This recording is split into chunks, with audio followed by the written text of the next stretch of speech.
I think about this and I think back to my own kind of job search back in my 20s. And, I would put my resume on Monster Jobs and literally not get any replies back from anybody.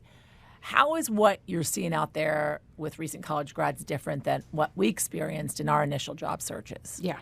Well, I asked economists about this. I said, isn't it always hard to get a job out of school? You send out 100 resumes and you get one response. And they said, yes, typically new entrants into the job market always have a harder time than people who have a little experience under their belt. But the numbers indicate that it's become increasingly hard for those coming out of school over the past 6 months. The unemployment rate for college grads has been slightly ticking up. And this is recent college grads, anyone coming out of school with a bachelor's degree. And that gap between the more experienced workers and the less experienced workers has been widening. And one economist I talked to said that this could be the most difficult job market, if you set aside COVID, that we've seen in at least a decade for recent college grads. Why, though? Is it because there are less jobs? Is it because of the emergence of AI? Is it because these recent college grads are looking for something more in particular versus more general? What is it? Well,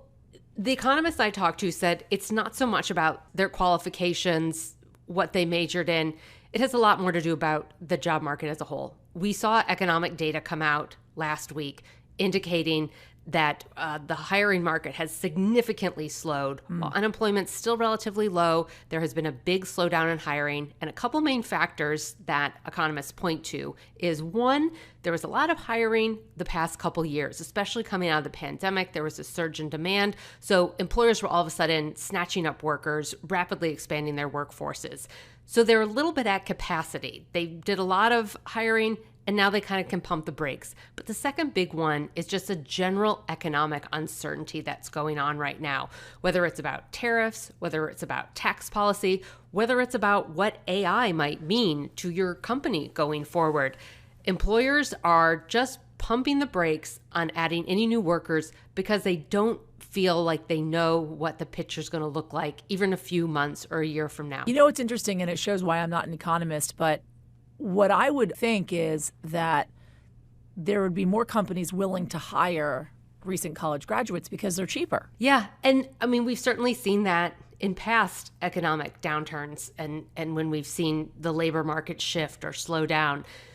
There is a big debate going on among economists right now about what role AI is playing. Yeah. And if AI is starting to replace some of these entry-level jobs, it seems like the opinion is that there's at least not enough data to indicate that that's what's actually happening, even though there might be anecdotal evidence. But if it's not happening now, there's the feeling that it could be happening in 6 months to a year from now. So again, it has employers sort of holding back on maybe adding entry-level jobs if they think maybe there's going to be a development that comes down the road that's not going to make those jobs necessary, because employers don't like laying off workers. Not only do they not like doing it from a personal, emotional level, but it's also expensive. So that's why they're going to be very cautious when it comes to adding jobs. I'm wondering if as you've been speaking to all these young people, if there's one story for you that really kind of stands out that really kind of exemplifies what they're going through.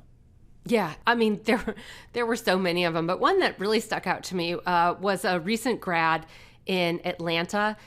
He got a computer science degree. He went into computer science, of course, because he enjoys it, but because he had been told since he was a teenager, it was a surefire way to get a high-paying job out of college. And that was his expectation. And he felt like he did everything right, got good grades, did 3 internships, entered the job market. And he said he has been looking for months and months, sent out hundreds of resumes, and can't even get an hourly retail job at this point, or an entry-level call center job. And this is in the Atlanta area where he's mostly been looking.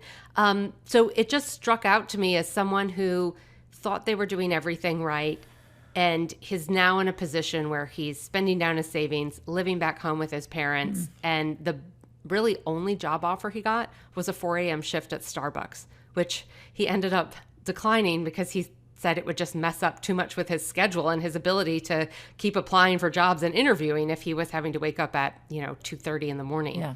I've had that shift before in the news biz, as you well know. It is a grind. He was not wrong about messing up his schedule. It is brutal. Shannon Pettypiece, thank you. Thank you. We thank you for watching, and remember, stay updated on breaking news and top stories on the NBC News app or watch live on our YouTube channel.